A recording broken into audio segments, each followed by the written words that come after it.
ಉದೋ ಉದೋ ಹುಲಿಗೇಮ ತಾಯಿ ಉದೋ ಎಂಬ ಭಕ್ತರ ಘೋಷಣೆಯ ನಡುವೆ ಲಕ್ಷಾಂತರ ಭಕ್ತರ ಸಮ್ಮುಖದಲ್ಲಿ ಶಕ್ತಿ ದೇವತೆ ಹುಲಿಗೇಮ ದೇವಿಯ ಮಹಾರಥೋತ್ಸವ ಅದ್ಧೂರಿಯಾಗಿ ಜರುಗಿತು.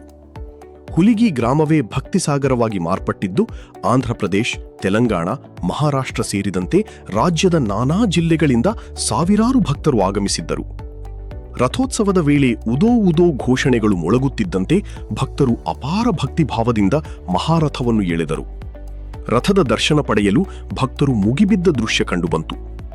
ಈ ಭವ್ಯ ರಥೋತ್ಸವದಲ್ಲಿ ಸಂಸದ ರಾಜಶೇಖರ್ ಹಿಟ್ನಾಳ್ ಸೇರಿದಂತೆ ಹಲವು ಜನಪ್ರತಿನಿಧಿಗಳು ಭಾಗವಹಿಸಿ ದೇವಿಯ ಆಶೀರ್ವಾದ ಪಡೆದರು. ಯಾವುದೇ ಅಹಿತಕರ ಘಟನೆ ನಡೆಯದಂತೆ ಪೊಲೀಸ್ ಇಲಾಖೆ ಬಿಗಿ ಬಂದೋಬಸ್ತ್ ಏರ್ಪಡಿಸಿತ್ತು.